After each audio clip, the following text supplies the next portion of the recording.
Today we are going to do an overview of FamilySearch, which is one of our free genealogy databases. There's still echo here. I'm going to turn it on and see if that helps it. So for those new to the series, I'm Katie Stilp. I'm the local history librarian here at the library, and I teach our genealogy jumpstart series. So this is probably our eighth or ninth session that we've done. So if you've missed any of the past ones, you can go to our website, apl.org/genealogyjumpstart to watch those past recordings. Do you guys think I need a mic in here, or can you hear me okay? If I turn off the mic, are you guys okay? If I talk loud enough? Okay, because that's just echoing, so it is very annoying.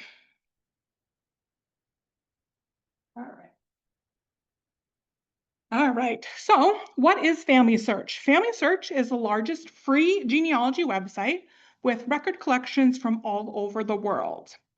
It is operated by the Church of Jesus Christ of Latter-day Saints, or LDS Church. And no, this is the number one thing that people say when they are like first using FamilySearch is, oh, I don't want to use it because they're going to try to convert me to be LDS, or they're going to talk to me about my religion. Absolutely not. I have been using FamilySearch for like 15 years. Not once have I had a conversation about my religion or them trying to convert me. So if that's what's holding you back from using this site, don't even worry about it. This site's also for your ancestors of all religious affiliations, not just LDS people. It is free to everyone, regardless of your religious affiliation. If you are a member of the church, though, you do have some special access to some restricted collections that non-church members don't get. But those non-church members can still access these collections. They just have to go about it in a different way. And I'll talk to you about one of the ways that you can do that through our library. So FamilySearch is most well known for their historical records collection, which covers more than 90 countries and continually to grow. Some have searchable records where you can type in your ancestor's name and have the record appear right there on their website. Some have not been indexed, which means you're going to have to find a record collection and go image by image and read through the image yourself to see if you're able to find anything relevant on your ancestors.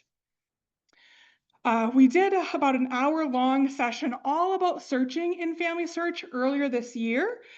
So I'm not going to go over that again just because if we do, we'll be here for like 2 or 3 hours. So I want to cut to the meat of the stuff that FamilySearch has, show you all the things that we haven't covered yet.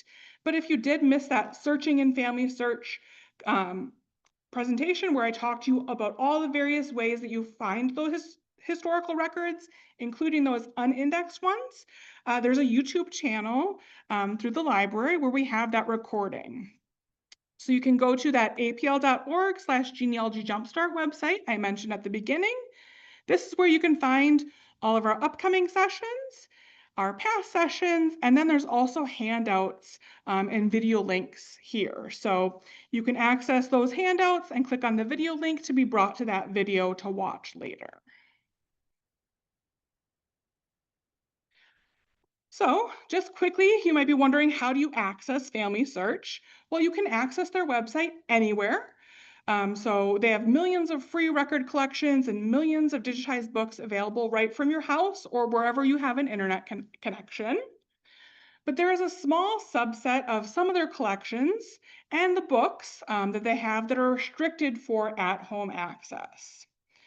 So where you can access these restricted records is going to be on each individual collection, and it varies depending on the collection and who owns the collection. They get to decide who has access to it, if it's completely free to everybody, or if you have to be in an affiliate library, or you have to be at the FamilySearch Center or the FamilySearch Library. So there's essentially 4 kind of levels of restrictions. So there's something called a FamilySearch Center. These are available all over the world. They're usually in existing churches or affiliated churches with the LDS Church. They are staffed by volunteers only, so they're really open limited hours. So we have one here in Appleton on West Park Ridge. They have limited hours. I want to say it's like Tuesdays and Wednesdays. Oshkosh and Green Bay also have family search centers, and they have different hours because there's different volunteers staffing those. So you got to check at each individual center to see it might only be open 4 hours a week or 6 hours a week. And if that doesn't work with your schedule, you need to look for a different family search center or maybe travel a further distance to try to access anything that's at a family search center. Then there's one main Family Search library in Salt Lake City, Utah, that is owned by Family Search. It's an amazing multi-level library. I was just at it last fall for the first time. It is amazing. So if you ever have a chance to go there, definitely go there. They have lots of stuff that you can only access there in that library. Another level is through partner sites. So Family Search has agreements with Ancestry, with MyHeritage, with Fold3.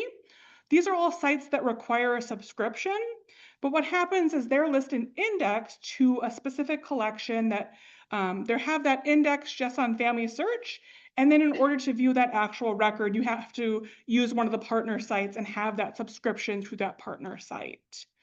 And if you don't have a subscription, you can always go to those family search centers because they have subscriptions to sites like Fold3, MyHeritage, Ancestry, all that stuff that they have just in partnership with these sites. And then the last level is an affiliate library. So these are existing libraries, usually public libraries, all around the world, where they have access to millions and millions of records that you can't get access to from home.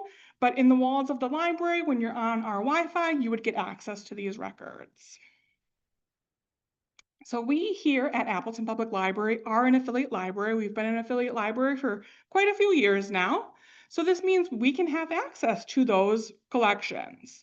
Unfortunately, there's no magical spot of the Family Search website that just says, here's where you access the unrestricted stuff at the affiliate library.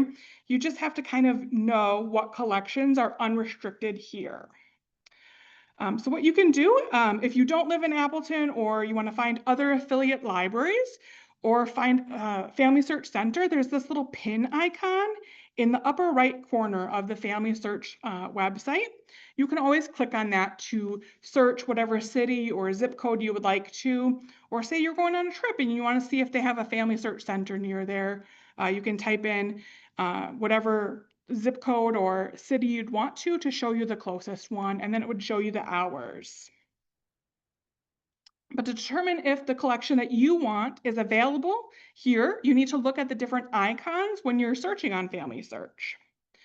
So you might see something like this kind of camera with a little yield sign with the exclamation point. So you'll see it kind of down here where it says format. If you see this icon, it means there's some sort of restriction on this collection. So this is just a cemetery inscriptions collection from New York. There's nothing crazy about it, but for some reason, whoever owned this material decided they wanted to put some restrictions on it. So this is what I would see when I'm trying to go to this site at my house. But if I click on that little icon, it's going to bring up this little box, and you can see behind it, all the images have like a little lock on it, which means it's restricted. And it says right here, to view these images, do one of the following. Either access the site at a Family Search Center or access the site at a Family Search affiliate library. And they each have links, so you would then be able to search to see which your nearest center is or what the nearest affiliate library is from right there. But then what I can do is I can write down the name of that collection or the film number of this collection. And then if it says the access at affiliate library, next time I'm here at APL, I can pull up this collection and have access to it. So as long as it says that magical phrase, you can come here to get it. So again, you want to write down that film number, that collection name, or you can always just save a link to that, that collection, email it to yourself, or there's something called the source box, which I'll show you how to use a little bit later in today's talk, where you can just go to your source box and then click on one thing after another and have all those things pop up. So if you're searching at home and you find something restricted, throw it in your source box. I created a little folder that says affiliate library research. So every time I come across something that is restricted at my house, now I have all these links that next time I'm on my lunch break, I can go pull these up here at the library. Makes it nice and simple and easy for you. So, other than those historic record collections, which we talked about in that whole hour-long session earlier this year, there's lots of other important features of the Family Search site. So, number one is you can create your family tree or contribute to the family tree. And again, earlier this year, we did a whole session on creating your family tree online, which we covered exactly how to do it in Family Search.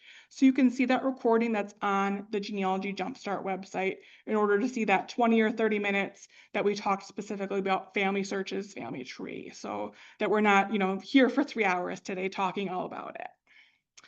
The other things that you can access on the site are going to be some user-submitted genealogies. So these are things that other people have researched and submitted to Family Search that you can search through.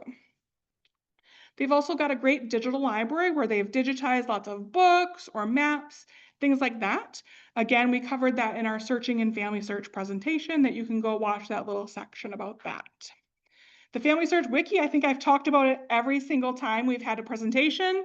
So if you're not familiar with the Family Search Wiki, that's where you go to get started and to get help about any specific genealogy topic, any specific geographical location. So you could put in Wisconsin birth records or German newspapers, and it'll pop up with some suggestions, some links to things that you can start searching in that specific location with that specific record type.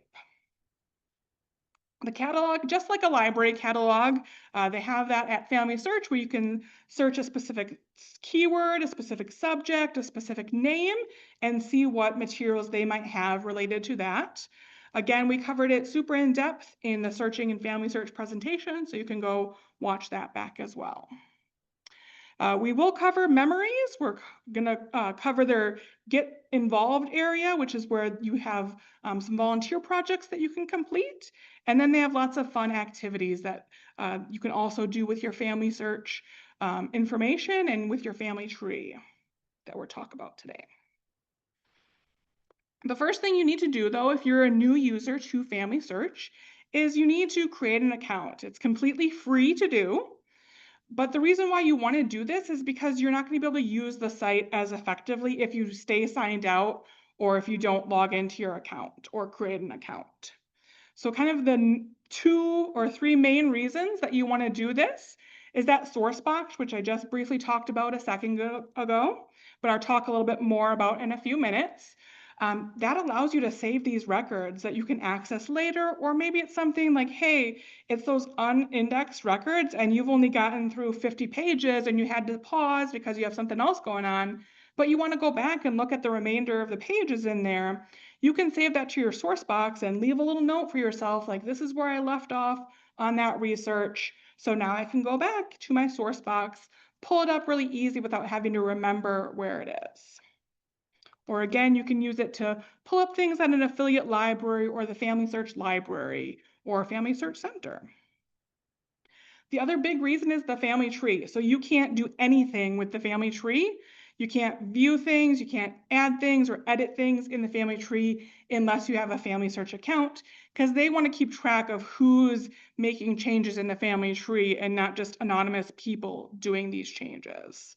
So you need to have a Family Search account. You need to be signed in to do anything with the family tree. And then I found out this fun trick is sometimes it shows that a record is restricted if you're signed out, but then if you sign into your account, it's unrestricted. So sometimes there's some sort of thing where it's showing it's blocked, but it's not really blocked if you are signed into your Family Search account. So you might be searching and realize, hey, I'm not signed in. That's why I always recommend signing in first when you first get to the site. After you create your account, it's really easy. You just use that sign in button in the upper right corner. Every time you use the site, just log in with that username and password, or you can even save it in your browser so that you don't have to remember it. So to do that, you just click on this Create Account up at the very top, or if you already have your account, go ahead and click Sign In for that first time when you're getting to the site. Now we're going to talk about some of the left-hand features. So if you're ever in a spot in Family Search, you're like, I have no clue how I got here. I just want to go back to the main home page. You can always click on this little green Family Search icon, and that will bring you right back to your home page of Family Search. The next one is going to be Family Tree. So that's one that we talked about earlier this year, all the different things, what all these mean. Since then, they've kind of added 3 new things that I just wanted to point out. So again, you have to be signed into your Family Search account. But the option that says person list, which is right down here, is going to give you a list of all the private people and living people that is visible only to you. So if you've added yourself, if you've added your siblings who might still be living and you have like a little profile page for each of them in the family tree, this is going to be a spot where you can see all those people and make any edits that you would like. And it's not visible to anybody else because they're still marked as living. The next one is family groups. So this is where you can actually create a family group to share your tree and send messages to family members. So say you and 2 of your cousins are really working on the genealogy together. You want to have a little group where you guys can all communicate with each other and not have to send separate messages. You can create your own family group in this spot of Family Search. And then the last little option is CTEs. I have no clue what that stands for, but that's where you can upload a GEDCOM, which is a special genealogy file for your tree. So say maybe you started your family tree in Ancestry or some genealogy software, and now you want to upload it to Family Search without having to retype everything. You can download a GEDCOM file from wherever you first started that tree and then upload it here. And then you can create a group to work in. So again, if you have those cousins that you're all working on the family tree, you can do this as well. You might not see this part yet because it's still kind of in a testing phase. Family Search is always trying to test new things before they roll it out to everybody. So I might be part of the lucky ones that get to test it out before everybody gets access to it. But if you do have that, that's what it's for. I also wanted to point out, if you ever see this fun little like party icon is what I like to call it. It reminds me of like a megaphone that's like throwing out confetti. That means that there's like a special message here. So if you ever click on that, it's going to give a little pop-up here. So like this is on the family groups page. And it's just saying, hey, family groups are now available to everybody.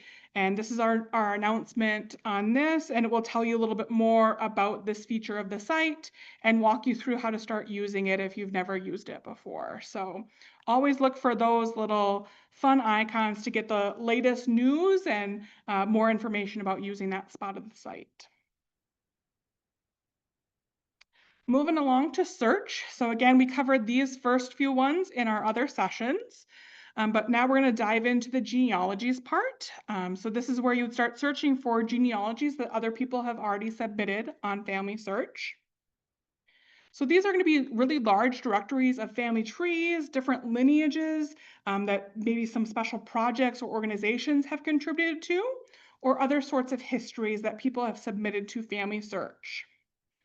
If you've been a longtime user of Family Search, you might recognize the names Ancestral File or International Genealogical Index or Pedigree Resource File. These are all old terms of things that they used to have before they had Family Tree. You could submit to all of these things your genealogy so that other people could see. So before they had the ability to build your family tree and work in Family Search, you would just have to submit through one of these things in order for other people to see your work. But now, even though these are all retired things that you can't contribute to anymore, you can still search through to see, hey, this is what somebody submitted back in 1977 or back in 1992, and see what information maybe somebody else in your family or an organization has contributed to your family. So many of these older collections, like I said, are kind of closed now, but they are still searchable. And they're all grouped by what they are. So you'll see in just a minute when we go to the site that they each have a little description. So you can read a little description about what it is. And then Family Search is also giving it a data accuracy value. So it's saying, yep, this has high accuracy, or we're not sure how accurate this is, so kind of proceed with caution.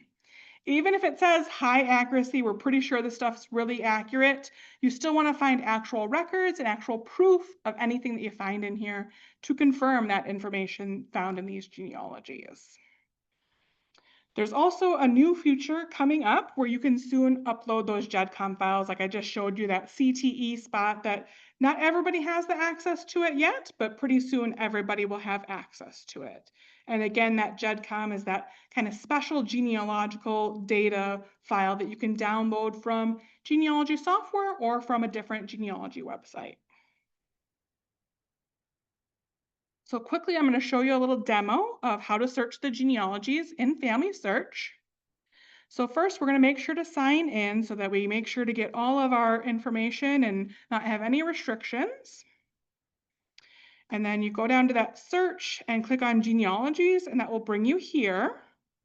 So now you can just search for your ancestor's name. So I'm just going to pick my fourth great grandfather, Peter Stilp. You can put in information like a place or a year, or click on this more options to add any details you'd like, or just put in a name and see what pops up depending on how common that name is for this person. You can decide, hey, I want to put his birth information or his death information.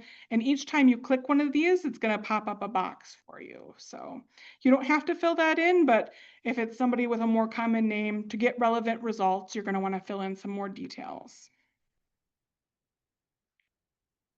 So now I can see all these different files. There's over 900 results just on this name.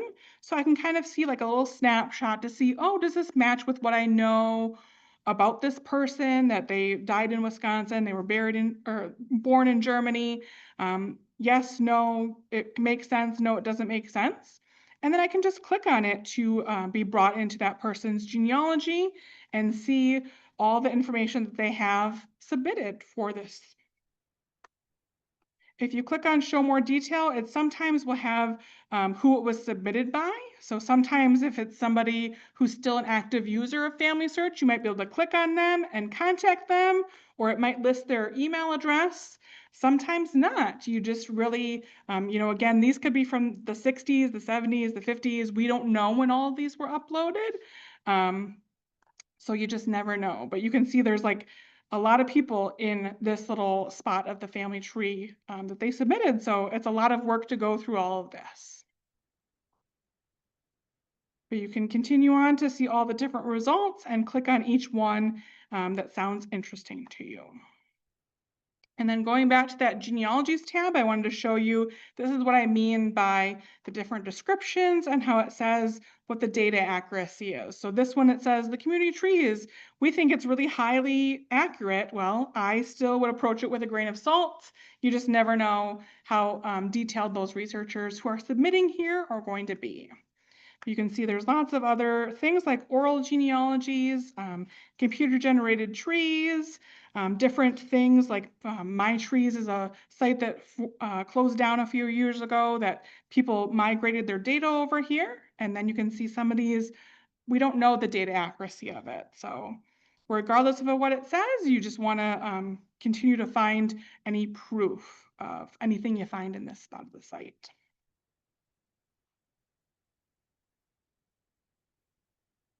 Any questions so far before we move on to the next feature of FamilySearch?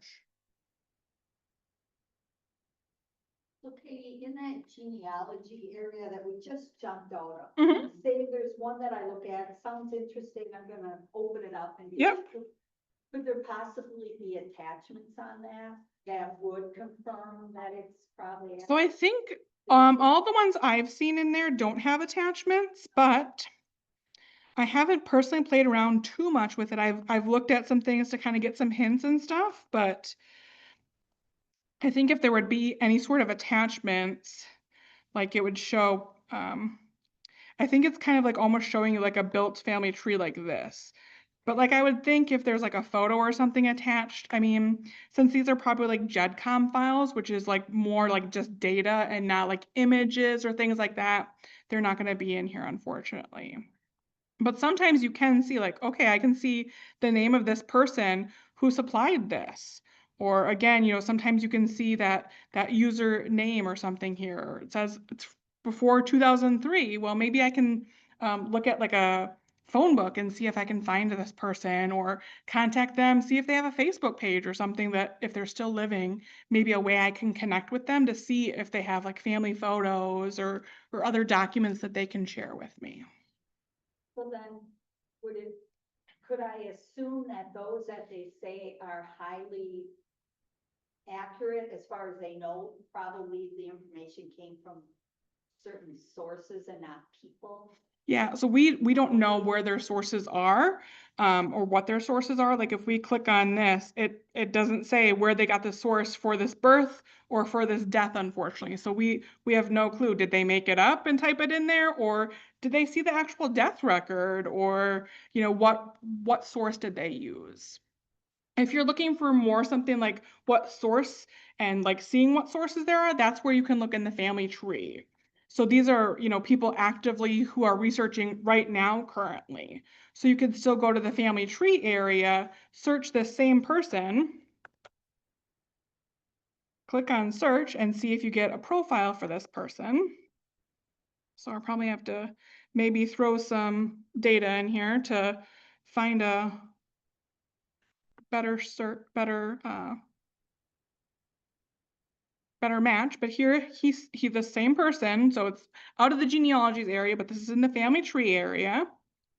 I can see some of the same data, so this has a more exact birth date. That And expands further, it's more detailed. yes, and you can see this one has 7 sources attached to it. So if I'm like, hey, I really want to know what sources they have for his birth date and birth location, now I can see all these things that they consulted, and I can actually click on this. There's going to be links here. Now I can actually go to that actual record if it's here in Family Search. So now I can pull up this census record. Yeah, Thank you. you're welcome. Any other questions from our virtual folks or in-person people before we move on? Katie, an issue that I'm having is when I've done my research and I put it in Family Search, I have people coming after me changing it. Yes. So that's the downfall of Family Search, is that anybody can add or edit or delete your stuff. So I always recommend having your tree elsewhere as well as Family Search. So you can contribute to Family Search if you want in the tree, but make sure you have a backup file like in a genealogy software, or if you have a tree on ancestry.com or somewhere else, like a free genealogy site that's not one that other people can contribute to. That's a way that you can keep stuff that hey, I for sure researched this. This is the sources I have, and then nobody can delete that or unlink it or whatever. So kind of having 2 copies essentially of it. Does it show who changed it? It does show who changes it. You could say, hey, why did you change it? But then sometimes they never respond. Sometimes you can change it back and then they're change it right back and you're going back and forth, back and forth. Yeah. So that's why I just recommend having another copy that only you can edit, or whoever you choose to share your tree with. If it's, you and your cousin working on it, or you and your sister working on it, and you just want to share it between you two, you can do that. I think, like I mentioned, they are going to roll out another aspect of Family Search because they know that that's an issue, that people are having their trees changed and they don't want that, where they might have a separate part of the site coming soon, we don't know when, where it might be a tree that you could keep on your own and not have anybody else edit it. But for now, you're going to have to keep another tree elsewhere.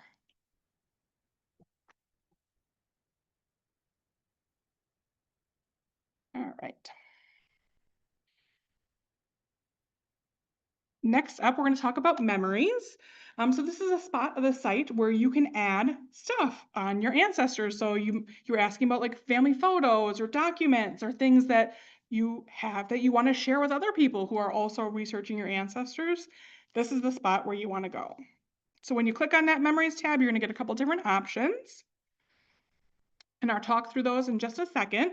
But this is a spot you can add family photos, you can add any stories, either written or audio. You can add any documents or audio recordings. You can choose to upload stuff that you already have saved on your computer. You can choose to write and then just type right there, whatever story or whatever thing you want to contribute.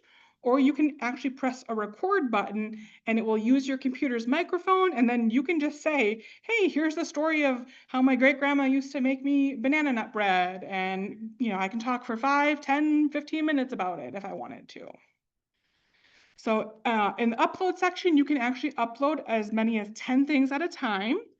You can choose to keep the same file names that you've already named on your computer. Like if you've been really descriptive in your file names on your computer of what's in the photo or what the date is, you can leave that. Or you can choose to rewrite your titles so that it's something more descriptive. And then you can add any associated data, like maybe the date or the location or some sort of description so that people know with detail. If it says, this is my mom, you want to put a little bit more detail in it so that people know this is my mom and this is her name and blah, blah, blah, blah, blah, whatever you want to contribute, but as detailed as possible, perhaps, for other people in the future looking at this. Writing, again, you can write your own story here. You can even add images or any details that you'd like. They even give you some suggestions on what to write if you're not sure. You can upload a photo and then tell the story behind the photo. Like, this is the photo of when my parents got married or my grandparents, or this is the baptismal gown that I wore when I was baptized, whatever it is. And then again, recording, if you're somebody who doesn't want to type or doesn't want to write those stories and you just want to speak about it, go ahead and push that record button and record those few minutes that you would like to record, telling all about that story. You can also make your uploads private or public. So public, of course, means anybody would be able to view it or listen to it or read it. Private means only you can look at it or view it or anything like that. Once you upload something, there is just a small waiting period. Usually, sometimes it's just a few minutes or it might be an hour because FamilySearch needs to review everything to make sure that we have a family-friendly environment. They want to make sure there's nothing inappropriate on here. Of course, this is a family site, so we don't want any, cursing or anything crazy like that. And then the first time you upload something, it's going to have this little box that's like their legal stuff of, hey, by agreeing to this, you agree to our terms and conditions. So of course, read through it and decide if you would like to continue. But it's basically saying you have permission to upload the stuff that you're uploading. You're allowing FamilySearch to do whatever they want with it. You, of course, want to be sure to exercise discretion if you're going to be putting anything on here that you don't want to be searched or shared. And of course, if you're mentioning anybody or anything about people who are still living, you need to ask if they're okay with that before putting that online on them. So just being respectful of other people's privacy, of course. After that, so that's your first time that you upload something. After that, it gives you this little thing on the bottom of each thing that you upload as you upload it that says basically the same thing. Remember, you're still agreeing to this, and you can click on that agreement to read the legalese again if you'd want to. But basically after that, you're just agreeing to it automatically. The other cool thing is for each thing that you upload, you can also put a topic tag. So say you're sharing all this stuff about World War II with your grandfather in it. You can tag all that stuff World War II, and people who are researching about World War II can type that into the topics tags and see all the associated stuff that would be about World War II. Or again, you can add an audio or a written story to any photo. You can also create albums. So if you have like a surname that you want to put all their memories into one little folder that everybody can search through all the photos, all the audio, all the stories about that one family, you can create your own album for that family or for each family that you'd like to, or any topic. Your albums are kind of however you would like to organize them. There's also a spot in each memory that is public where other people can make comments on it. So they might say, hey, I know that woman, she was my great aunt, or I worked with her at such and such place. You just never know what kind of fun comments people are going to stumble across as they're finding those people. And if you find memories that other people have uploaded, you are able to share them. So there's a little share button where you can share it to social media, you can share it to yourself via email, you can copy a link to it, you can download a copy of it. So if somebody's put a family photo up there that you want a copy of, you can easily save that for your own personal stuff as well. You can also attach memories to a specific person in the family tree. So say Peter Stilp, who we just looked up, maybe somebody has a photo of him and they upload a photo of him, then I can go to his page in the family tree, see that photo, download it, see who uploaded it, all that great stuff. But it's not required right now to find or to attach those memories to specific people in the family tree. And right now they're doing some maintenance in this spot of FamilySearch. So right now, the only way to find memories of people is by going through the family tree, finding them in the family tree, and seeing if they're attached to that family tree. There's also an app that you can download to your smartphone. So if you're somebody who has a bunch of photos on your phone that you want to upload them all really easily from your phone, you can do that, or you can also capture new memories. So say you're going to a family reunion and you want to take a bunch of photos at the reunion and upload them to FamilySearch, you're able to do that right from your smartphone if you download the app. So these are kind of what each of these little tabs offer. So overview just gives you some basic information on the memories section. So if you've never used it before, you can kind of read through it just quickly at a glance. The gallery, that's going to show you where you've uploaded anything. So if you've uploaded 20 photos, it's going to show you all those 20 photos in the gallery. It also is going to show you any albums that you might have created, like by surname or by date, whatever you'd want to do.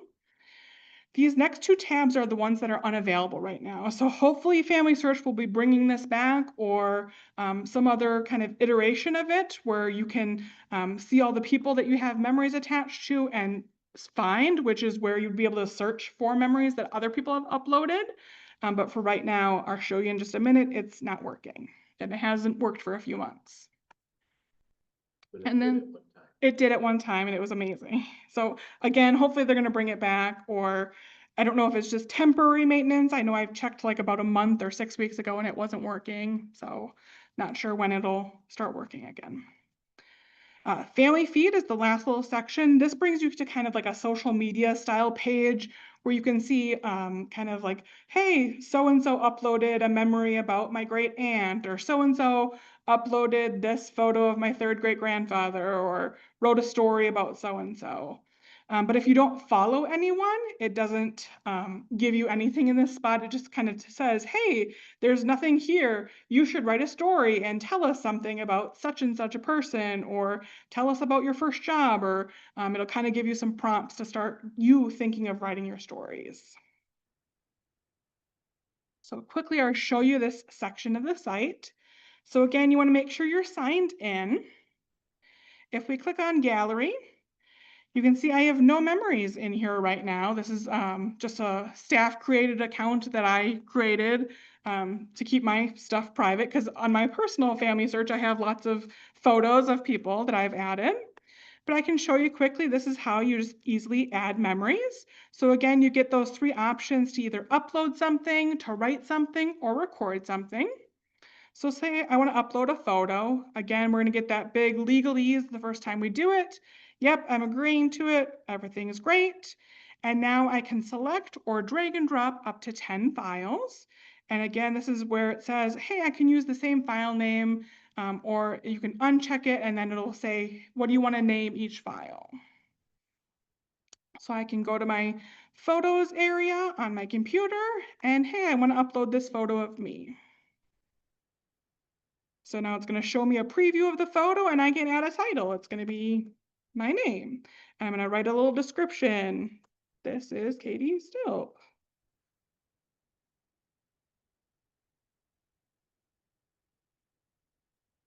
I don't remember when this photo was taken, but I'm going to put in a location at least. So you can leave the date blank. So for example, if I don't know what date it is, I can just continue without writing that. This is where it's going to ask you then, do I want to make sure everybody can see this photo? I don't really love this photo of me, so I'm going to leave it private so that only I can see it right now. And I click add. And now it's going to upload, and you see right here it says, oh, we're making sure that this is family friendly. It's not you being sassy.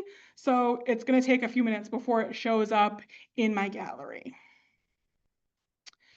But this is also where you could see anything I might have deleted, or I can archive certain things that other people have saved, or maybe I want to create an album here. So I want to create one for my Kebshel ancestors.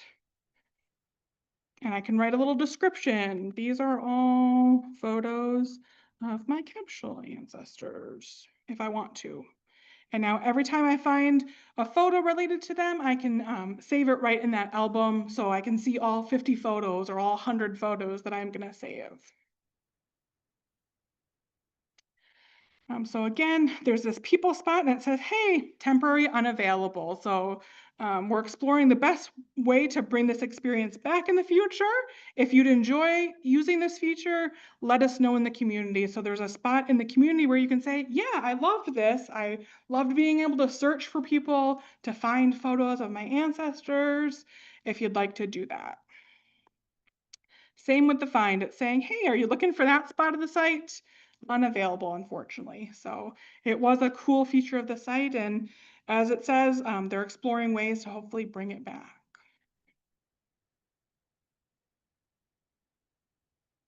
Any questions about the memories section of FamilySearch? Is there a certain amount of data you put in there? I have not heard of any sort of data limit. So sky's the limit. I mean, you can obviously only upload 10 things at a time, but you can upload more than 10 for sure. You just have to do them in chunks of 10. Do the photos then that you upload stay just in that folder under your login number, or are? Yeah, so I would be the only person who could see that album. I don't think you can share albums. So if I want to share it via any of these social things, or share it via email, or send a link to my sister and say, hey, check out all these cool photos I found, I can do that. But the actual, say, a single picture isn't attached to a person on a tree necessarily. So I didn't attach it to a tree, but if you attach it in the tree, then it would be in the tree that anybody could see. So that this. So this is like a separate section from the tree. This is where only you would be able to see it, or anybody you share it with. If you wanted to upload it to the tree, you can go to the tree. You can find your specific person. So let's go back to Peter.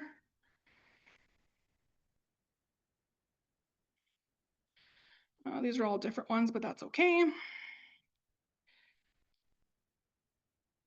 You can see there's a memories tab for each person in the family tree. So if somebody had uploaded an obituary here, or a photo of this person, or a story about this person, this is where you would find that. So right now, this is the only way you can find things that are attached to people, because that spot in memories is broken right now. Okay. But if this were your tree and you hit add, then could you add it from that folder that you have it in? So no, it's looking like it's making me add it separately. Okay. So if you do plan to add memories right now, I would actually do it through the tree probably, unless it's private things that you don't want to connect to somebody at this point. But it's a holding space for. Yes. So I'm trying to think of an ancestor of mine who I have attached something to. I think I've attached something to my great grandma, so let's just check it here.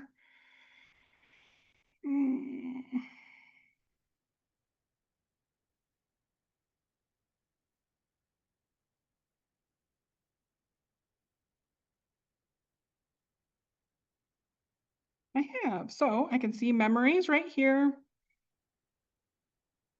So now this shows, hey, I've uploaded a photo of her, and you can say, hey, this is who contributed to and what date they've contributed to. If there's any kind of information, or hey, I want to save this photo, I can easily do that right here. So there's this kind of like 3 dots button where you can download it right there. And the citation or the headline underneath it was added when you posted the photograph? where it had her name. This is attached to her family tree, so I uploaded it to the family tree. Yeah, but when you first clicked on memories, it came up and it had her name underneath there. Yeah, so this is, everybody in the family tree has this kind of spot. So usually when you come into the family tree, you see all the details about them. There's a sources tab, there's a memories tab. What I mean is, how did you get the name underneath the photo? I wrote it. This right here where it says Velma Hamilton Young, I wrote that when I uploaded it. Because this is a photo of her when she's younger. And you can see like I've uploaded a PDF that's, you know, her, a transcription of her obituary. So you can do PDF things as well. So when you uploaded it, there's a spot that lets you. Yeah, so just like I did when I named it as myself, I can put whatever I want in there as long as it's something appropriate. We're not gonna say naughty words. You can put the date, the location, or there's that description. So I wrote like, this is Katie Stilp, local history librarian at Appleton Public Library. If I wanted to, I could write more of a description here. There is no way to edit this if I'm not who uploaded it. So I'm logged into a different account than the one I uploaded this from. If I wanted to, there's like this little comment area, so I can share what I know about this image right here. This is where, you know, a cousin of yours can write, hey, I know who this person is, or, oh yeah, I was there when this photo was taken, or whatever comment they want to share. But if I wanted to edit any of this data, like if I wanted to change the title to, you know, the exact year or something that she had this photo taken, I couldn't do that unless I uploaded it. Does that make sense? Yes. Okay.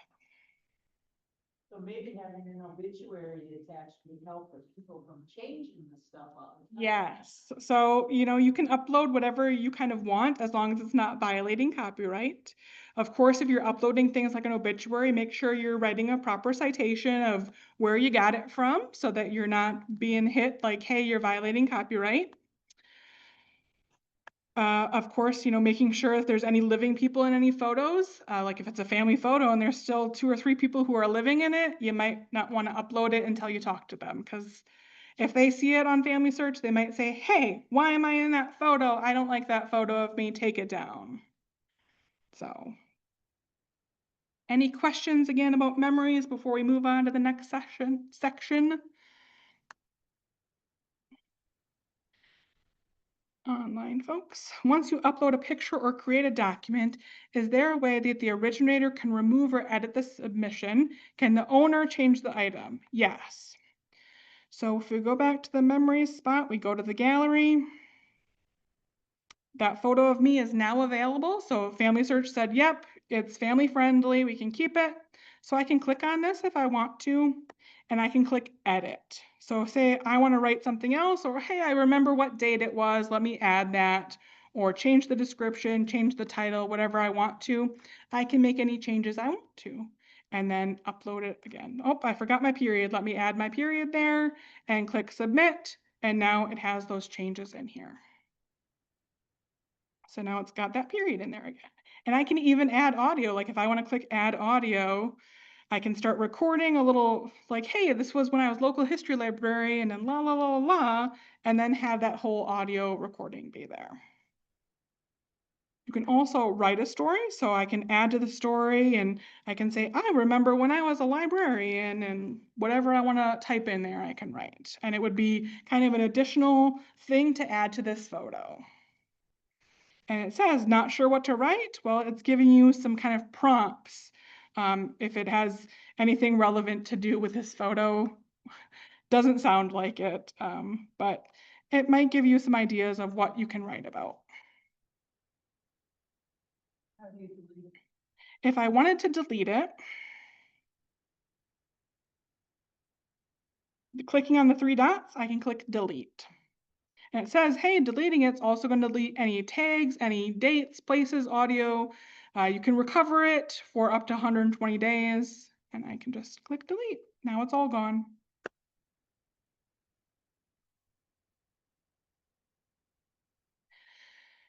Yes, I just did delete it. So now my photo isn't up there. All right.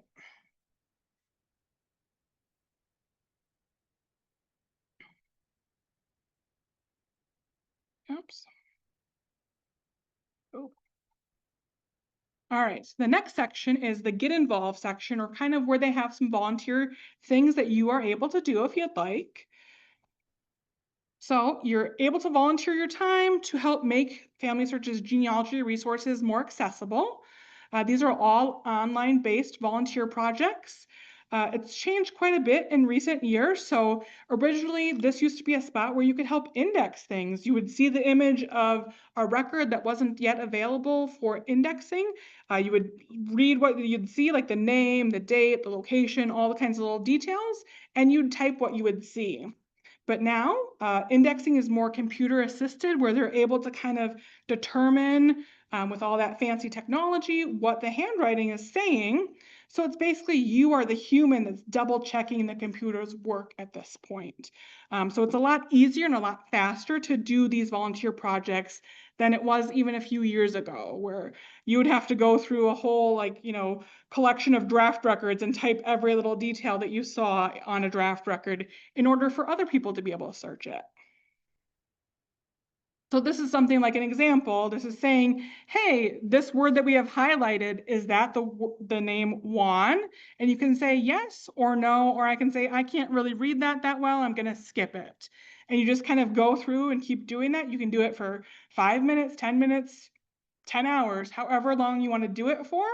And that's just making sure, again, that you're verifying what the computer is indexing and verifying that it's correct so that it makes it more accurate for people to search on the website. And you can, of course, zoom in on this stuff too. If it's like, that's way too small for me to see, you can zoom in and zoom out however you need to. So again, you can kind of put in as much or as little time as you'd like. It's completely optional. You aren't required to do this to use the rest of the site, but it of course is helpful for other people. There's also other little things that you could do if you're not somebody who wants to verify all those names. You could do a family review or improve place names. So it's like, this place, is it attached to the right location? Or this place, it just says Appleton, Wisconsin. We need to make sure that we have that county in there and the country in there as well. So improving that kind of stuff. If you happen to know another language, you can help with translation, which is obviously really helpful for people who don't speak that language to have it translated into other languages. They also have an app where you can download it, and if you're like somebody who just wants to do it during the commercials of your TV show, you can just do that, even a few minutes will help, make a difference and make sure that they're able to provide these index records for other people to search. You also can choose the location, the country, and the state of where you'd like to focus. So, hey, if you have like a lot of Ohio ancestors and you really want to focus on Ohio ones to help maybe improve things that you're searching for, you can choose to select that specific state to search for. Or if you're somebody, hey, I know a lot of German, let me pick Germany and go through those instead. So this is where you could select a specific country or location. Of course, if it's the United States, it's asking you for a state as well. There's also a spot where you can see your impact. So, I've contributed a little bit on my personal page where you can see, hey, these are people you have helped find. So these are people that, because of me helping for a few minutes at a time, somebody just attached a record that you made that name searchable for them. And you can see kind of what impact you've had. You can see I used to index quite a bit. There's over 8,000 things that now people have been able to find just because for a few hours, years and years ago, I indexed a couple records. So that's kind of cool to see what you've done. And you can even see if you had any sort of worldwide contributions thanks to your indexing help. And again, they've got kind of other little quick name review things or whatever you'd like to do to continue your impact as well.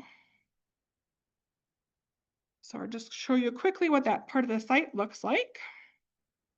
So again, this is the Get Involved tab. The overview is just going to kind of walk you through what it is. And then again, you can kind of see this name and you got to see, okay, is that right? And then I can click, yep. and then it's going to move on to the next one. So it's kind of showing you a little bit before you dive in to see, like, this is kind of a practice for you to see, am I finding this easy enough to do? If not, maybe I want to look at other ways to get involved instead if I don't really like that. So I could do the verify the place names, and now it's going to ask me choose your country and all that stuff, and then I can see what area I can start helping in. So these are, again, all little fun things. You can see, again, your impact. Since this is one that I haven't done anything with, we're not seeing any impact yet. And then it's walking you through a little bit more about what indexing is and how indexing has changed. So before, like I said, you used to have to read every single thing on here and type everything that you saw. Now it just picks out little words here and there that you have to hit yes or no or skip to. So much, much easier nowadays. Any questions about this part of the site?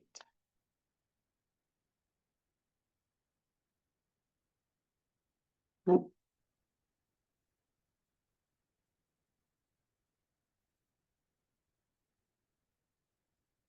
All right.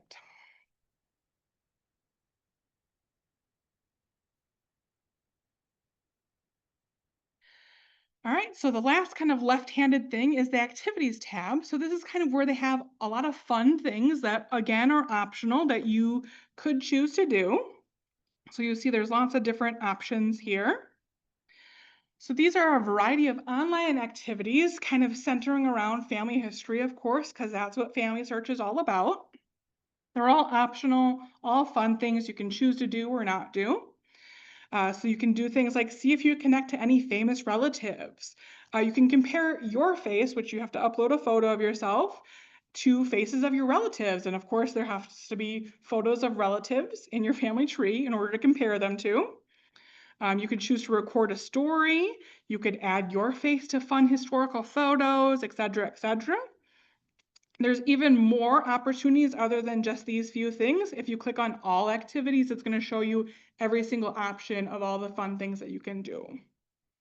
Though some things do rely on what you have in Family Tree. So if you are somebody who hasn't done much work in Family Tree or connected to different people in Family Tree, it's not going to give you a whole lot of stuff then. So famous relatives, obviously it can't tell you who you're related to if you haven't put in your parents or your grandparents to connect to the rest of the tree. And of course, the information in there is only as good as whatever information is being put in there. So if you connect to the wrong person, or if whoever did that celebrity's genealogy connects to the wrong person or the wrong historical person, it could be that you're not really related, unfortunately. So even though it's fun to kind of see what famous relatives you have, take it with a little bit of grain of salt until you can verify for sure your line dating that far back and their line dating that far back by going through the different sources that are there and verifying it for yourself. So for example, this is for my personal page. So I've done a little bit of work in the family tree and connected myself. I'm a Mayflower descendant, so I have a lot of kind of famous faces because I'm a Mayflower descendant. There's lots of Mayflower descendants who are famous. So I have a lot of different presidents that I'm related to. So I can, scroll through and see there's a bunch of different inventors and scientists, entertainers and artists, trailblazers and athletes. And then right up here it says, results in famous relatives are based on the information currently in your family tree. If you notice any errors, please update your family tree to ensure the relationships are accurate. So that's again reminding you, hey, don't bank on the fact that you and John Quincy Adams are for sure 8th cousins or whatever relation you are. Like, don't go bragging to everybody until you've verified that you don't have a mistake in your tree or he doesn't have a mistake in his tree. And again, you can kind of scroll down and see all the cool people that you're related to. And when you click on one, so I clicked on Lucille Ball, and it says she's my 8th cousin twice removed. And it's going to show her family tree, the kind of couple that we're related to. And down here, it continues my tree. Down here, it continues her tree. And because it's so long, it couldn't fit all on one little spot. So this continues the rest of my tree down to my grandparents and me, which I blocked out for my privacy. And then this continues Lucille's tree down to her parents and her. So now I can see exactly how I might potentially be her 8th cousin twice removed. And this, of course, only has celebrities and historical figures that are deceased. It's not going to show Taylor Swift and me are cousins, even though we're both Mayflower descendants. I know that she is, so we're cousins, but I don't know exactly how we are until she dies or I die. And then again, this is another spot where you can compare your face. So I uploaded that photo of me, and now I can compare it to my cousin Lucille Ball. And it says, oh, we see 27% similarity between you and her. So that's where I get my humor from. Who knows? I don't know how. I'm sure they're using some sort of computer generated stuff. And you can, of course, choose all these other little celebrities to compare your face to. But again, it's kind of just for fun. I don't know how scientific it is, but you can also do it to your own relatives. So saying I'm 73% similar to my great grandmother, which I hope so. So, and sometimes, you can tell the photo is not very clear. Just, those historic photos sometimes are hard to get clear if they're, depending on who's uploading them and scanning them in and how high the resolution is. But I can select all the other people in my tree that have photos attached to them and see how similar our faces are. There's also a spot that says, where am I from? So this is where it's analyzing kind of your family tree and where all your ancestors are from. So it's saying, oh, you're 46% from the US, 34% from Germany, 12% from Denmark. It's kind of just analyzing it without using your DNA to tell you where your heritage lies. Now we're going to move on to the right-handed side stuff. So up in the right hand, you'll see a couple different options here, and I'll walk you through what each of those are and what each of those do. So the little pin thing, that's where you see all the different family search locations and the listing of those locations. You can search for those locations, like I mentioned earlier. If you're looking for an affiliate library, you're looking for a family search center, you want to click on that little pin that's like a map pin. And now I can find one that's near me. It's automatically determining that I'm in Appleton, so it's telling me where the latest Family Search Center is. But if I want to find a different location, say I want to go and see what's going to be in Green Bay, I can put that in there, and now it's going to bring me to a little map, or I can see over here, and I can see more information if I want to see when that one's going to be open. I can see, again, limited hours. I can see some contact information from them as well if I need to contact them. Down here, it tells you a little bit more about what Family Search Center is like and other nearby locations, including APL.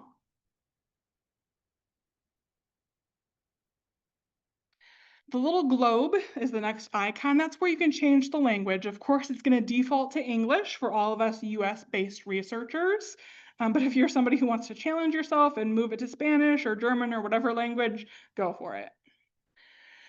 The next icon is kind of this little question mark with a circle around it. That's the help box. So if you're ever on a page in Family Search and you're like, I'm not really sure what to click or what to do, click on that little help box and it's going to pop out with some help for you specific to that page. The next spot is your messages. So you'll see kind of two little bubbles, like a text message bubble. If there's a red dot to it on the top, that means that you have unread messages. So if somebody has messaged you, you want to click on that in order to read that message and hopefully respond to that person. Same with notifications. That's kind of the little bell icon, which is the next one. The red dot means you have unread notifications. And then the last spot, you'll see kind of your username. And that's where you can manage your account and do other fun things like the source box, which I'll show you in just a minute. So here's an example of the notifications. So if I see I have unread notifications, it's going to pop up with all these things that I haven't read yet. And then I can click on each one. So anytime I click on one, it shows me, hey, these people that you are following in the family tree, somebody has made a change on that person. So if you want to go see what that change is, I can now click on Philip's name and see what the person changed in there.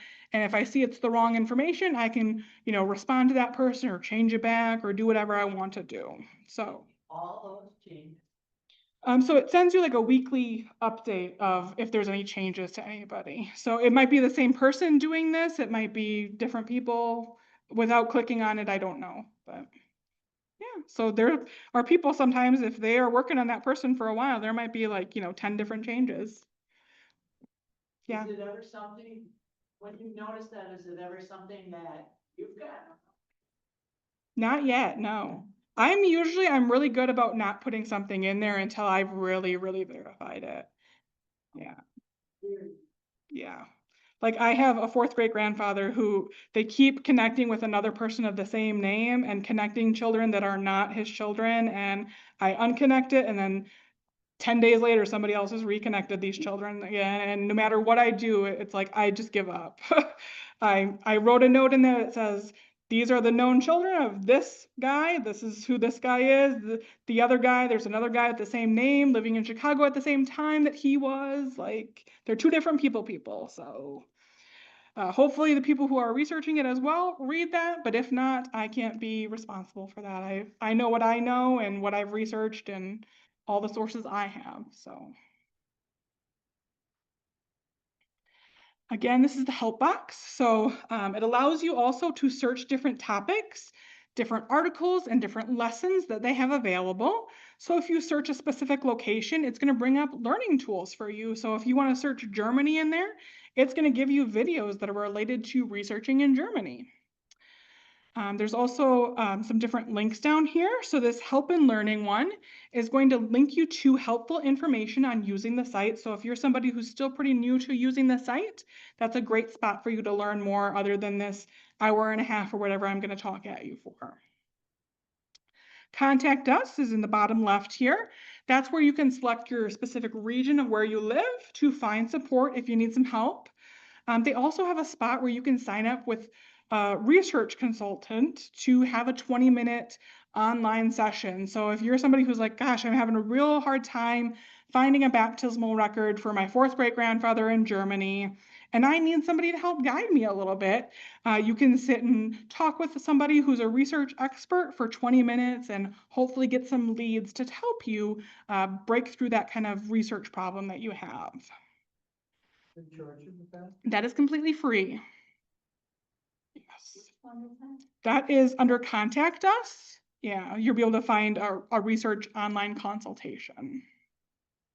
Anything on FamilySearch is completely free. So if you ever come across something where it's like they're trying to get my money, no. The only way that they would want you to pay is those partner collections. And again, you can go to the FamilySearch Center for free to get that Fold 3, to get MyHeritage, Ancestry, or of course, here at the library, we have Fold 3 Library Edition, we have Ancestry Library Edition, so there's ways to get everything for free. Under community, this is where they have specific message boards and different groups to get even more help on your research. So there's specific groups like a German research group or a Midwest genealogy group. Sometimes you have to ask for permission to join that group and wait maybe a day or so before they approve you, just to make sure that they're kind of screening and make sure it's not like bots trying to join the group. But after that, you can post a message and say, hey, I really need help translating this German record that I found. And you might get a response from people who know German and are happy to help you completely for free.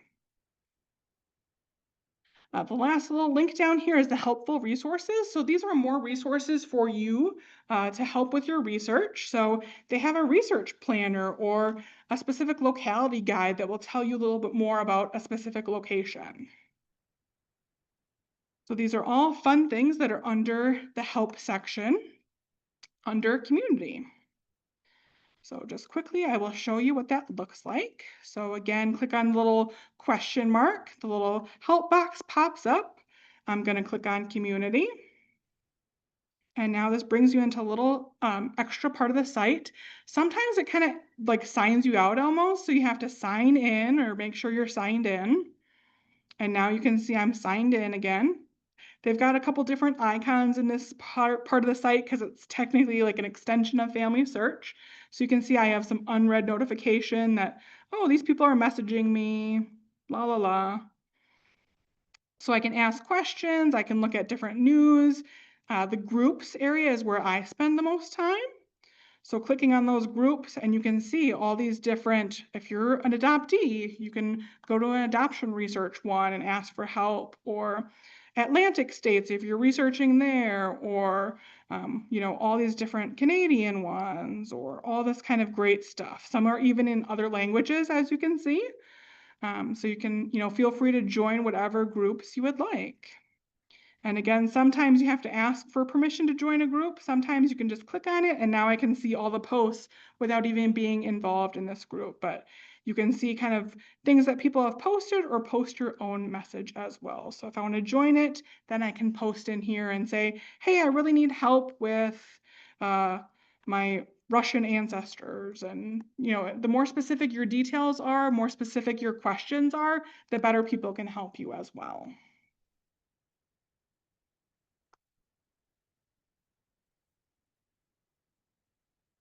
And then there's also, like I said, a research planner. So this really is helpful if you've already done a little bit of work in your family tree. So I just took a little screenshot from my personal page where it says, hey, we've got some hints for you on what you should do. You should really add sources to these people because they're really lacking on sources. In order to make your tree stronger, you want to research these people a little bit better. So it's kind of giving me some work that I need to keep doing on my tree. Then your account, this is again where you're going to find the source box, but they've got a couple other things here. So the first option is settings. So this is where you can check any of your account details. So anything that you've put in once you've signed up for your account, you can add your contact information. You can add a photo if you want. If you need to change your password or you want to set up your notifications. So maybe you get an email or something every week. Or set up any permissions or anything that you want to change within your account, you would do that under your settings. Family groups, this is a spot where you can create a family group where you can send messages to multiple people at the same time. So again, if you and two cousins are working together on genealogy, all three of you then can be on the same message without you having to send individual messages to both of them.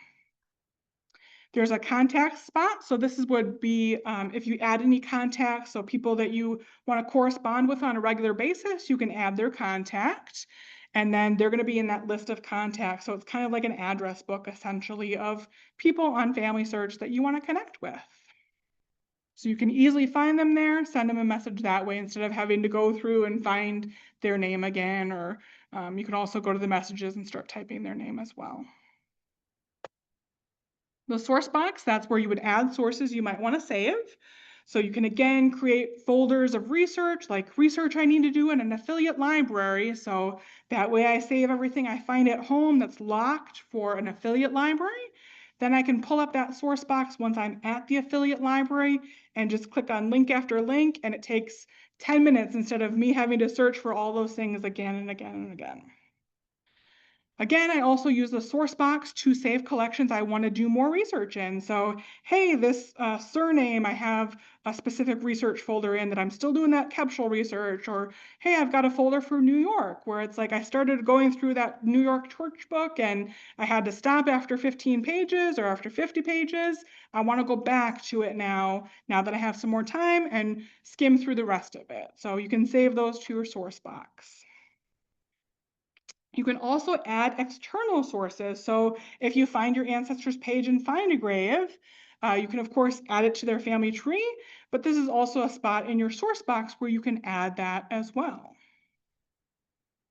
And then sign out. So this is where you would sign out of your account. Of course, if you're using a shared computer, you want to make sure to sign out of your account after you're done with it. That's where you would do that. So now I'll do a little demonstration on the source box for you. So here we're going to go to our username and click on source box. So you can see right here, I have two sources, or I have two folders already where I've put a Find a Grave page for an Appleton Pioneer, and then I have a German research thing that I've saved in that folder.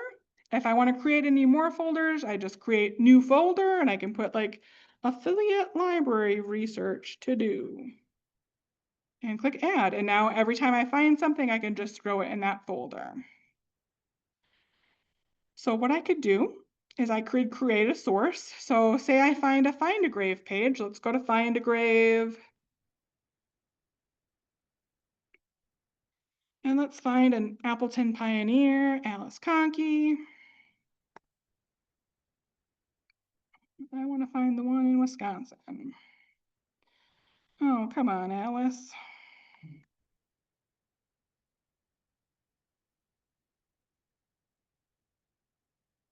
Why is it not showing up? Well, we'll just find a different Conkey. That's fine.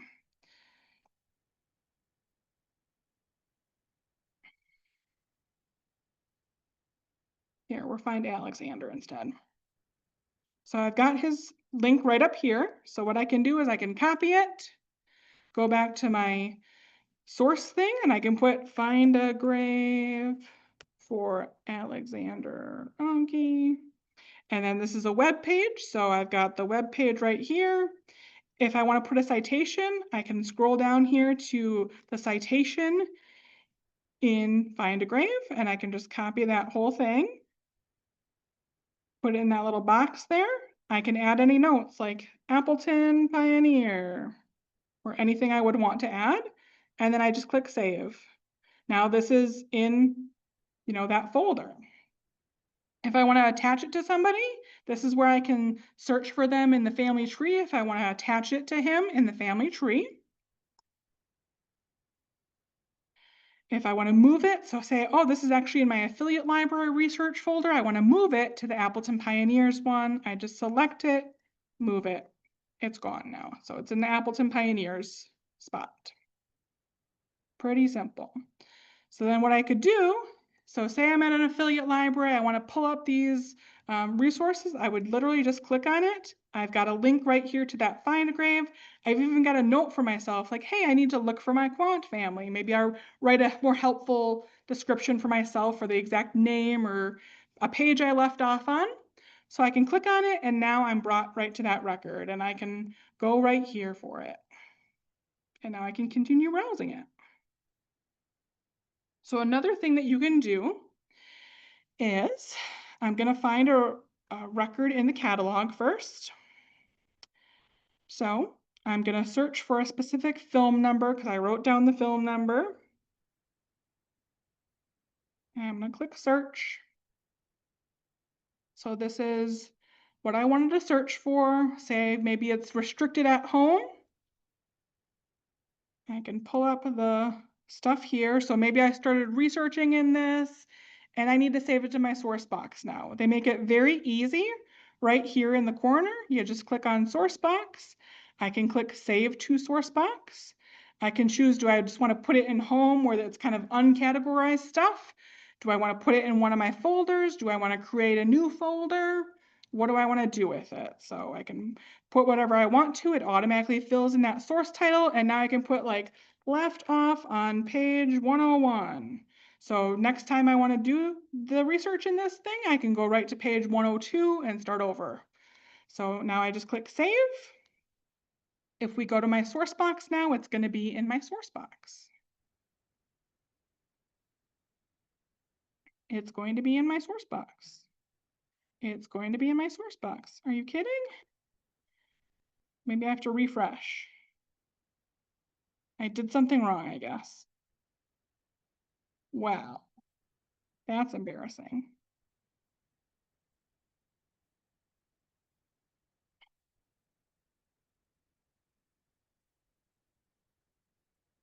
Did I save it in my house maybe?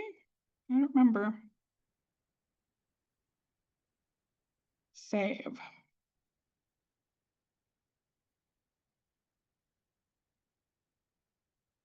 All right, well, for some reason it's not working right now. Every other time I've done it, it does work. promise. So I would always double check after you've added something to your source box to make sure that it really did work. But another way you could do that is you could do the same create a source thing.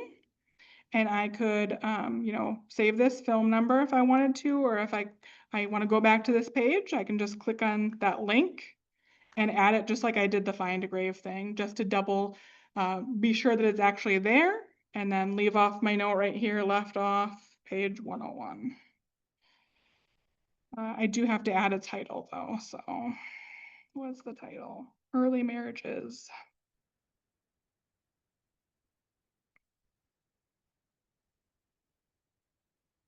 Now it's there because I added it specifically, so that's another way you can work around it if for some reason something's not working right.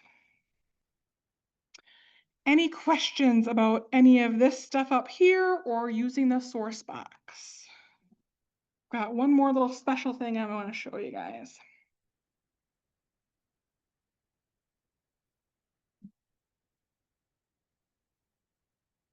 Let's see.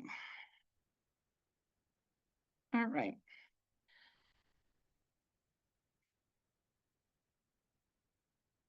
So there's another fun site or part of the site.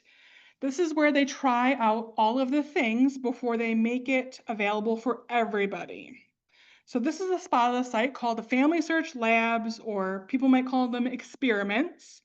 So these are things like, hey, they're testing out this improved England jurisdictions. They're testing out a merge experience of merging two people together in the family tree. They're testing out other changes, like what changes people are making in the family tree. So you can kind of explore all the things that people, might be able to soon have as a full aspect of the site. But for right now, you can just kind of go in and play with it. So to find that, once you're logged into your Family Search, you're on the main home page. If you scroll down, there's a little spot down here at the bottom left that says Family Search Labs. So this is where you try out your potential new features and tell us what you think. You click on the View Experiments, and you can see all the fun things that they have. One of the new things, right now you can see it says turn off because I've already turned it on. But if this is something I've never tried before, you can click on try it and then it will let you play with it. But this is something that is amazing. This is full text searching. So like we were talking about earlier with the indexing and how computers are being able to read things, they're experimenting more with full text searching of being able to search every single word in a document. So something like a deed for a piece of land, you will soon be able to search every single word in that deed and have it pull up.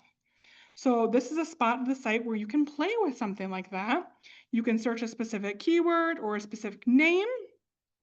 You can see what kind of collections are available in here. So you can see there's over 5,000 collections in here, which a couple months ago or like a year or so ago when they first launched this, it was just land records and some probate records.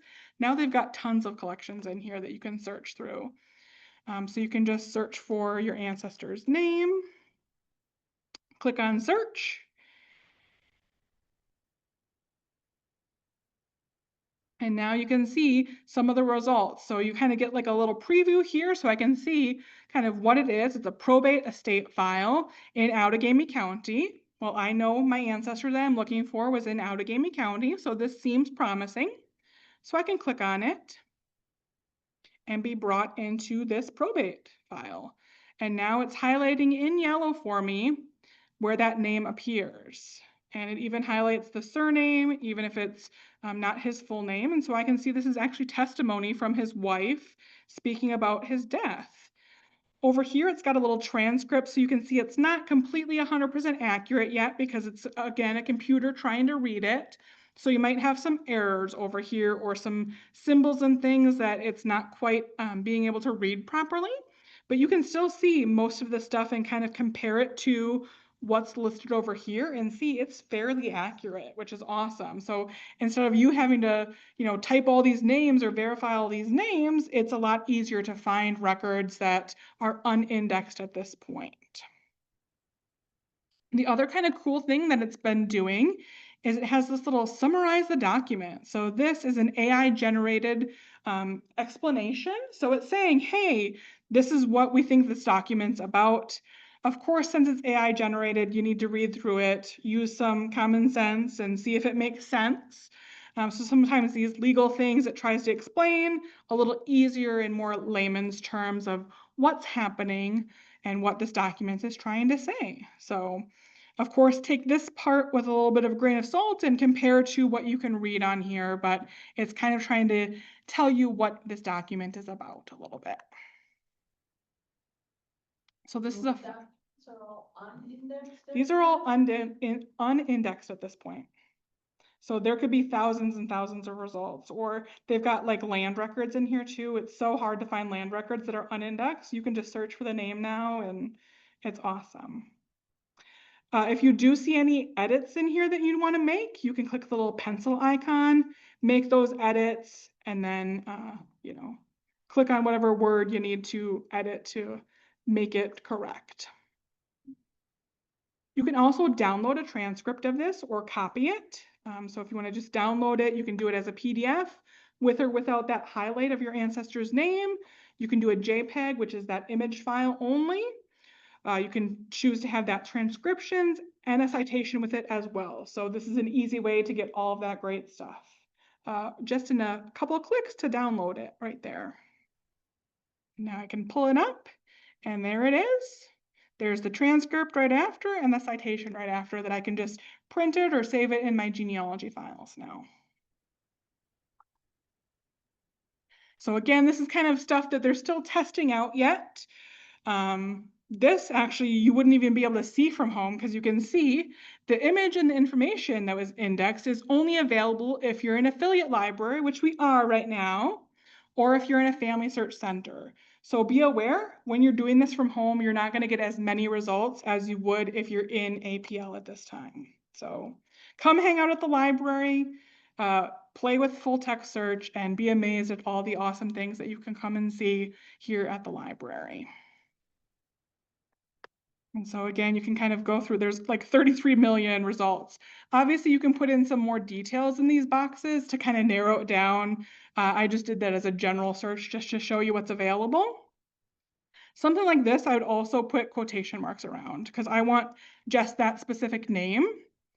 So then it goes from 33 million down to 106. So a little bit more manageable, and I know for sure I'm getting that exact phrase. Just James Scott, it wouldn't be Scott. Correct. Yeah. So you want to experiment with searching then a little bit, like doing it that way as well. Yeah. So look at all the other results I also get. So again, you want to try searching multiple different ways. You can also use wildcards. So if your name's frequently misspelled or there's multiple different ways, like Christensen is one of my ancestral names. It could be S-O-N, S-A-N, blah, blah, blah, blah, blah. I can put a little star next to it and search that, but then it's going to give me a lot of results. Obviously, I'm going to get 41 million results. So sometimes it's helpful if you fill in a place, fill in a year range or something with a little bit more detail, but just to give you an example that you can do wildcard searching in there as well. It's also got some great search tips down here. So you could do, a specific word or phrase plus, and then so if you want two different things together, or if you want to exclude a phrase, or talking to you about those wildcards, the question mark and the star that you can do. Any questions about the experiments part or the full text part? It's going to be awesome when it's fully available for every single collection in FamilySearch. But for now, we've got at least got about 5,000 collections available to us. And again, there's other fun little things that they've got here that you can test out and try as you'd like. Other questions? People are screaming how wonderful this is for finding people not in an index. So yes, absolutely. I have found so many land records you wouldn't believe. So, and I don't even have a ton of time to play on FamilySearch as much as I would like. So another experiment that they're kind of working on a little bit is doing a new homepage. So a couple things that might change in the future, depending on if they decide to go with this new thing, is moving Family Feed to the Memories tab. They're giving you a more personalized information depending on what's in your family tree and what your activity on the site is. You can also potentially search all collections at once, quickly and easily, just from the homepage. So like right here, you'd be able to do that search without having to go to search and to go to records. You also can view recent people in your tree. So this is showing me who I was looking at recently in the tree. It's giving me record hints right here from the homepage, so I can start diving into those people if I would like to.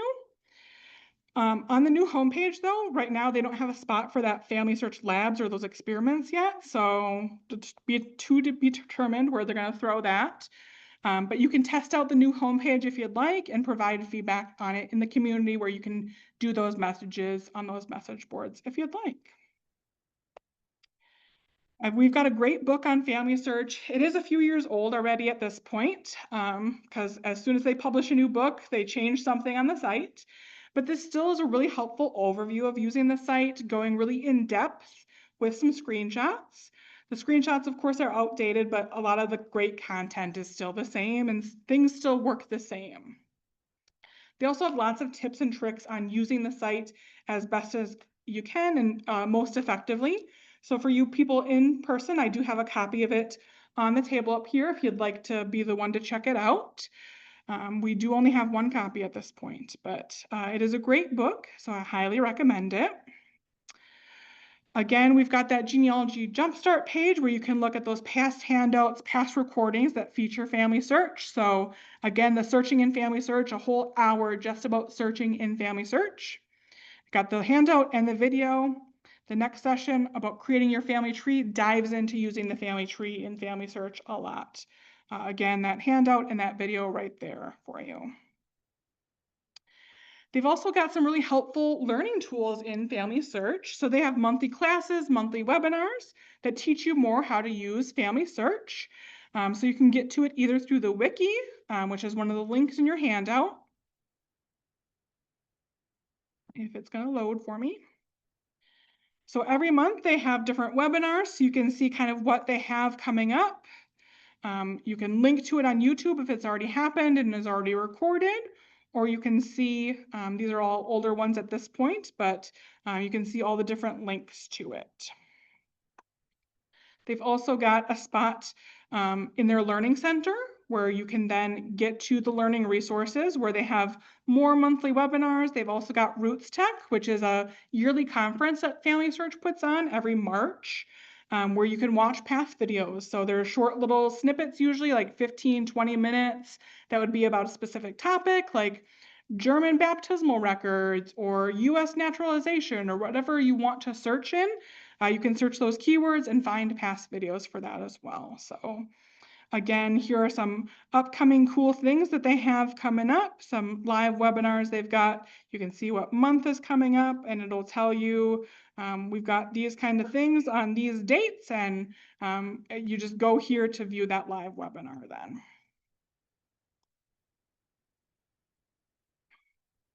Our next session then is going to be Tuesday, September 23rd on census records. We will actually be moving the room for you in-person folks. So instead of being in this room, we're going to be on the ground level in our Cornerstone conference room, which was in the northwest part of the building. So once you come into the door, you take a left and kind of go into the far corner there in the northwest. That's where the Cornerstone conference room is. The chairs are so much more comfortable in there. It's a little bit more of an intimate experience, a little smaller of a room, but hopefully it'll be a better spot for us and we won't run into as many tech issues as we do in this room.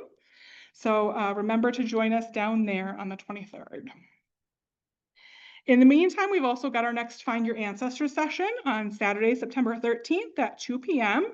We're going to be talking about setting goals to focus your genealogy research with Cynthia K. Patton. And she's joining us all the way from Kansas City, so please join us in person. She's also going to give the in-person folks some exclusive content, so things that those virtual people are not going to get if you join us in person. We will still be broadcasting her virtual for those who don't live in the area, But if you do live in this area, please come in person. So you get some exclusive stuff from her. That's what I've got for you today. So thank you again. I'm happy to answer any more questions. The next meeting is in the library. It's just in the Cornerstone Conference Room. Yeah. Yes. Question.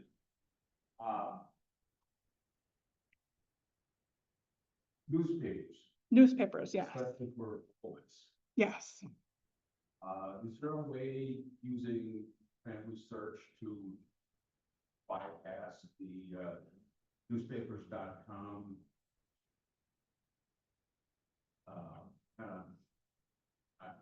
block on information, if you say? So newspapers.com is owned by Ancestry. I believe if you go to the Family Search Center, which we have one locally, they do have a subscription to newspapers.com. I haven't verified it myself, but I have been told. So that might be a way that you can access it. We, of course, have the library edition here at the library, but it doesn't cover everything that a paid subscription does for newspapers.com. I did newspapers, was that in July, where I gave some tips and tricks as well. So watch those videos, look at those handouts for any other tips and tricks. But unfortunately, of course, just like any other corporation, newspapers.com wants to make money. So they want you to subscribe to it if you can. So. I just wanted to keep back. Yeah, unfortunately, if I knew of a back door, I would tell you, I would. But using, the library edition, going to a place, I'm not even sure if Family Search Center technically has a library edition or if they just have a paid edition or what kind of agreement they have with newspapers.com and Ancestry. I'm not sure. Yeah. Cycle on, cycle off. That's what I like to do. Lunch gonna be here in person? Yes, and it's going to be in this room, yeah. And that'll still be up here. Yep. So it's September and October, we'll still be up here for Find Your Ancestors, and then we're moved to the Cornerstone for that one as well. Any other questions from you folks online or in person? All right, well, thanks for hanging out with me. I can't believe I covered that much in an hour and a half. It could have been 3 hours. So again, check out the other 2 videos diving further into Family Search because there's so much more than what we already covered in an hour and a half. So thanks, everyone.